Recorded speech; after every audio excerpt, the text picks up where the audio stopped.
Right now, at this very second, 15 million degrees. That is the temperature at the center of the sun. 15 million degrees Celsius. A heat so extreme that no material in the known universe can survive it. No metal, no rock, no element forged by human hands. Everything that exists on Earth, every skyscraper, every diamond, every piece of titanium armor would be vaporized in less than a billionth of a second. And yet, this inferno has been burning for 4.5 billion years without stopping, not for a single moment, not for a single second. The sun has never taken a break. It has never cooled down. It has never paused. And what is happening inside it right now is the most violent, the most powerful, and the most terrifying process in the entire solar system. Every single second, the sun converts 600 million tons of hydrogen into helium. 600 million tons. To put that into perspective, that is the equivalent of destroying 100 Earths every second and converting their entire mass into pure energy. The energy released in just 1 second inside the sun's core is enough to power every city on Earth for 800,000 years. And this is not some occasional burst. This is constant. This is relentless. This has been happening non-stop since before the dinosaurs existed, since life itself crawled out of the oceans, since the Earth even formed from a cloud of cosmic dust. But here is what most people never think about. The sun is not burning. Fire needs oxygen. Fire needs fuel in the traditional sense. The sun has neither. What the sun is doing is something far more extreme, far more violent, and far more dangerous than any fire ever created. The sun is running on nuclear fusion, the same process behind a hydrogen bomb. Except the sun is not one hydrogen bomb. The sun is the equivalent of 91 billion hydrogen bombs detonating every second. 91 billion every second for billions of years. The core of the sun is where all of this violence takes place. It is a sphere roughly the size of Jupiter, buried beneath hundreds of thousands of kilometers of superheated plasma. And inside that sphere, the pressure is so intense that it defies everything we understand about physics on Earth. The pressure at the center of the sun is 265 billion atmospheres. That means every square centimeter at the sun's core is being crushed by a force equivalent to stacking 265 billion kilograms on top of it.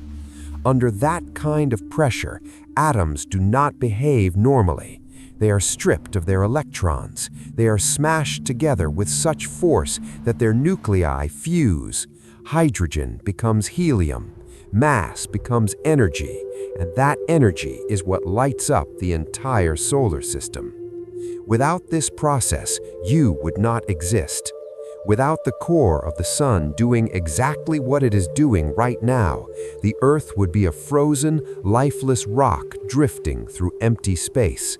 There would be no warmth, no light, no photosynthesis, no food chain, no evolution, no you. Everything you have ever known, everything you have ever loved, everything that has ever lived on this planet exists because of the unimaginable violence happening 150 million kilometers away, buried deep inside a ball of plasma that is 1.3 million times the size of our planet. And yet, almost no one talks about what is actually happening inside the sun. Most people look up at the sky, see the sunlight, and move on with their day without ever asking the most terrifying question of all. What happens when this process stops? What happens when the sun runs out of fuel? Because it will. The sun is dying. slowly, inevitably. And when it finally exhausts its hydrogen, what comes next is not silence. It's not a gentle fade to black. What comes next is one of the most catastrophic events the universe has ever designed. But we'll get to that. First, you need to understand what is really happening in the core.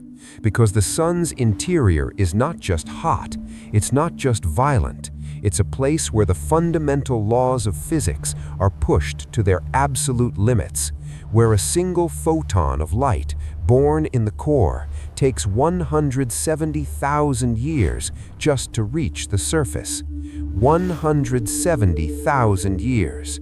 The sunlight touching your skin right now began its journey before modern humans even existed. If that doesn't make you stop and think, nothing will.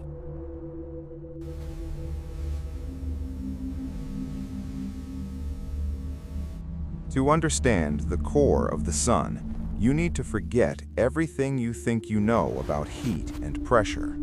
On Earth, the hottest temperature ever recorded was 56.7 degrees Celsius in Death Valley. That is nothing. The inside of a lava from an erupting volcano reaches about 1,200 degrees. That is still nothing. The inside of a jet engine operates at around 2,000 degrees. That is still nothing. The core of the sun operates at 15 million degrees Celsius. That is a number so far beyond anything on Earth that your brain cannot truly process it.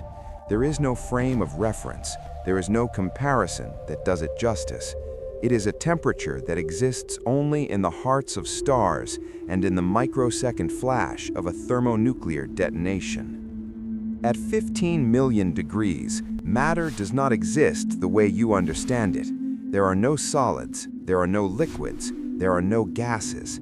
Everything in the sun's core exists as plasma, the fourth state of matter. Plasma is what happens when atoms are heated so violently that electrons are ripped away from their nuclei. What is left is a chaotic, superheated soup of naked protons, neutrons, and free electrons, all moving at millions of kilometers per hour, smashing into each other with unimaginable force. And this is where the magic happens. When two hydrogen nuclei, which are just individual protons, collide at these extreme speeds and pressures, something extraordinary occurs. They overcome the electromagnetic force that would normally push them apart. In normal conditions, two protons repel each other because they both carry a positive charge. It is one of the fundamental rules of physics. Like charges repel. But inside the sun's core, the temperature and pressure are so extreme that protons are moving fast enough and being squeezed hard enough to overcome that repulsion. They slam together, and through a process called quantum tunneling, they fuse. Two become one. And in that moment of fusion, a tiny fraction of their mass is converted into pure energy, according to Einstein's most famous equation, E equals mc squared. Energy equals mass times the speed of light squared.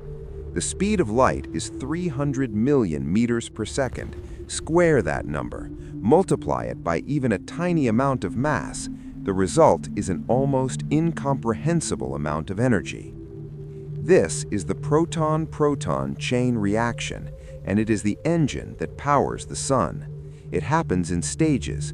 First, two protons fuse to form deuterium nucleus, releasing a positron and a neutrino. Then, the deuterium fuses with another proton to create helium-3, releasing a gamma ray. Finally, two helium-3 nuclei collide and fuse to form helium-4, releasing two excess protons back into the plasma. The entire cycle produces 26.7 million electron volts of energy. And this cycle repeats trillions upon trillions of times every single second. But here's what makes this even more extraordinary. The energy produced in the core doesn't just shoot out into space. It can't. The sun is so dense, so incredibly packed with matter, that a photon of light generated in the core cannot travel in a straight line. It's born, it's collided with a particle of plasma, it's absorbed, re-emitted, absorbed again, re-emitted again. It bounces, it ricochets, it zigzags through the dense interior of the sun in what physicists call a random walk. And this random walk takes on average 170,000 years. A photon born in the core right now will not reach the surface of the sun until the year 172,026. And only then, after that impossibly long journey, does it fly across space at the speed of light for 8 minutes and 20 seconds before it reaches Earth. The sunlight you see today is ancient. It's older than civilization. It's older than the last ice age. Every ray of sunshine is a fossil from a nuclear reaction that happened when woolly mammoths still roamed the planet and humans were just learning how to speak. Now, consider the neutrinos. Unlike photons, neutrinos are ghost particles. They have almost no mass. They interact with almost nothing. When a neutrino is created in the sun's core, it doesn't bounce around for thousands of years. It passes straight through the entire mass of the sun in about 2 seconds, then crosses the void of space and passes through you. Right now, as you're listening to this, about 65 billion solar neutrinos are passing through every square centimeter of your body every single second. They're going through your skin, your bones, your organs, and out the other side as if you don't exist. You can't feel them, you can't see them, but they're proof that the nuclear furnace at the center of the sun is burning right now. They're the messengers of a violence so extreme it defies imagination, and they pass through you as though you're made of nothing. If you're still watching, drop a comment right now and tell me, did you know the sunlight on your face is over 100,000 years old? I genuinely want to know. And if this kind of content fascinates you, subscribe, because what comes next is something most science channels will never tell you. The sun looks peaceful from Earth, a golden disk hanging in the sky, warm, steady, reliable. But that image is a lie. The sun is not peaceful. The sun is a battlefield. Every second of every day, the sun is locked in a war against itself, a war between two of the most powerful forces in the universe, and the outcome of that war determines whether the sun lives or dies. On one side is gravity. The sun contains 99.86% of all the mass in the entire solar system. Its gravitational pull is 28 times stronger than Earth's. If you could stand on the surface of the sun, you would weigh over 2 tons. That gravitational force is not just pulling on planets, it is pulling on the sun itself. Every atom, every particle of plasma in the sun is being dragged inward toward the center by gravity. The sun is constantly trying to collapse. It wants to crush itself into the smallest, densest point possible. Left unchecked, gravity would compress the sun into a sphere smaller than a city in a matter of minutes. And on the other side is radiation pressure. The nuclear fusion happening in the core generates an outward force so powerful that it pushes against the crushing weight of the entire star. Every fusion reaction releases energy in the form of gamma rays and kinetic force. That energy heats the surrounding plasma, which expands and pushes outward. This outward pressure is what prevents the sun from collapsing. And here's the incredible part. These two forces are almost perfectly balanced. For 4.5 billion years, gravity and radiation pressure have been locked in an almost perfect equilibrium.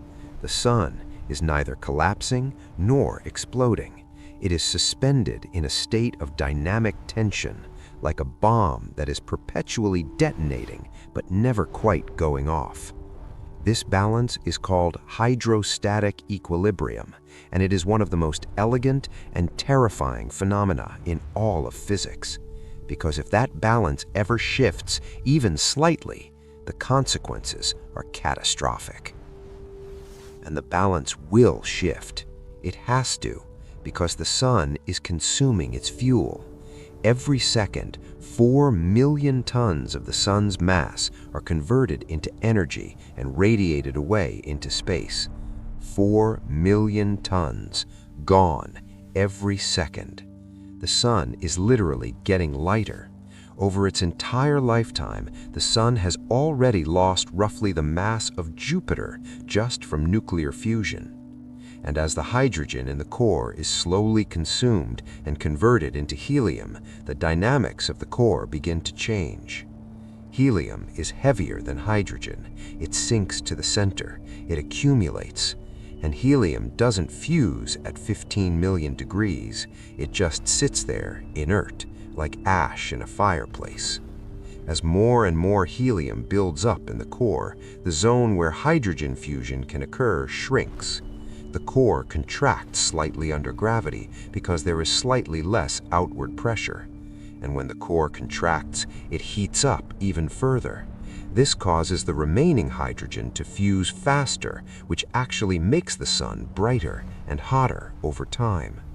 This is not a theory. This is a measured fact. The sun today is approximately 30% brighter than it was when it first ignited 4.5 billion years ago. And it will continue to get brighter. In about 1 billion years, the sun will be bright enough and hot enough to boil away the Earth's oceans. All of them. Every lake, every river, every sea will evaporate into space. The surface temperature of Earth will exceed what any living organism can survive.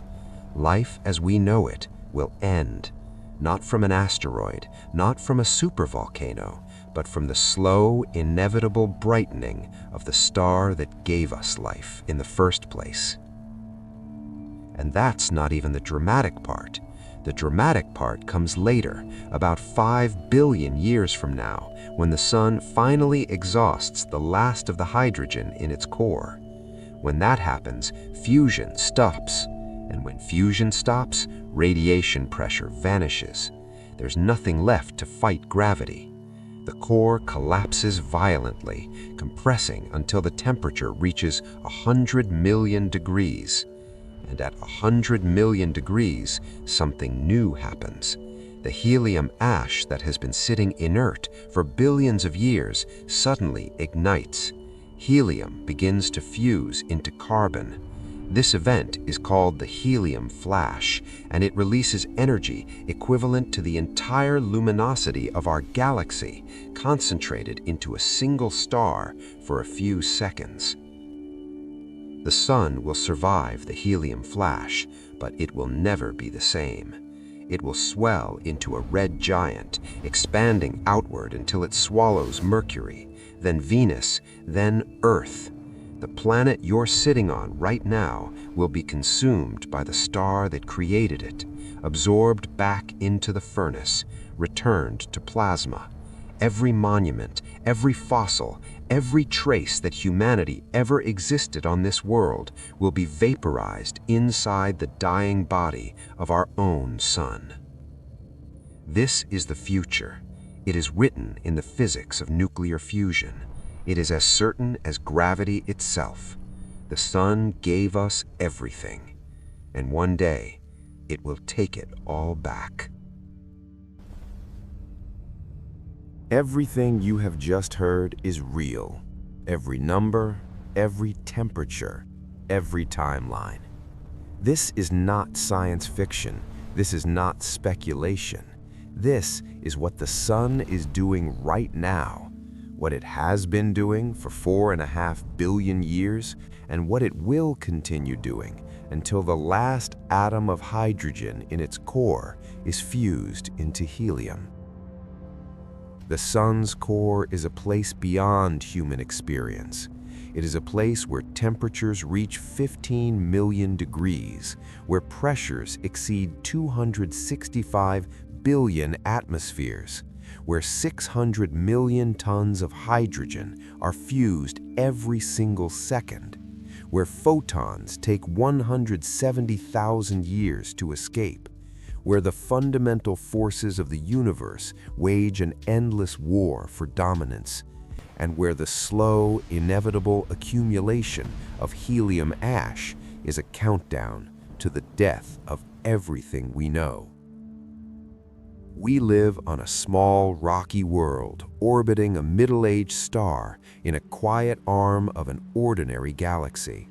We wake up every morning under a sky lit by nuclear fusion, and we rarely, if ever, think about the extraordinary violence that makes our existence possible.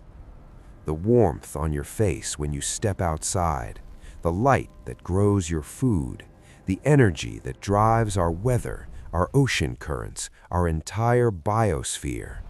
All of it comes from a process so extreme that it can only exist in the heart of a star. Human beings have always had a complicated relationship with the sun. Ancient civilizations worshipped it as a god. The Egyptians called it Ra. The Greeks called it Helios. The Aztecs sacrificed human lives to ensure it would continue to rise. They were not wrong to fear its absence. Without the sun, the temperature on Earth would plummet to minus 270 degrees Celsius within a week. The atmosphere would freeze. The oceans would solidify into ice. Every plant would die. Every animal would die. The Earth would become a frozen, lightless tomb spiraling through the void. But the sun is not eternal. And this is perhaps the most profound and humbling realization that comes from studying the sun's core. The very process that gives us life is also the process that guarantees the sun's death. Every fusion reaction consumes fuel that cannot be replaced. Every second of warmth and light is 1 second closer to the end. The sun is a candle that was lit 4.5 billion years ago, and it will burn for another 5 billion years before it consumes the planets that orbit it and collapses into a white dwarf, a small, dense remnant no bigger than the Earth, glowing faintly as it slowly cools over trillions of years until it becomes a black dwarf, a cold, dark cinder drifting through an empty, expanding universe. No one will be there to see it. No human, no civilization, no descendant of any species that has ever lived on Earth. The death of the sun is so far in the future that the concept of time itself becomes meaningless. And yet, it will happen. The physics are settled. The math is clear. The core will run out of fuel. The star will die. But here is the part that changes everything. Here is the part that should fill you not with fear, but with awe. Every atom of carbon in your body was forged in the core of a star that died before the sun was born. Every atom of oxygen you are breathing right now was created in a stellar furnace that exploded billions of years ago and scattered its remains across the galaxy. You are not separate from the stars. You are made of them. The iron in your blood, the calcium in your bones, the nitrogen in your DNA, all of it was cooked inside the cores of ancient stars that lived and died so that you could exist. You are not just observing the universe. You are the universe observing itself. You are the sun's violence turned into consciousness. You are the product of 15 million degrees, of billions of years, of trillions of fusion reactions, of the most extreme conditions in the solar system.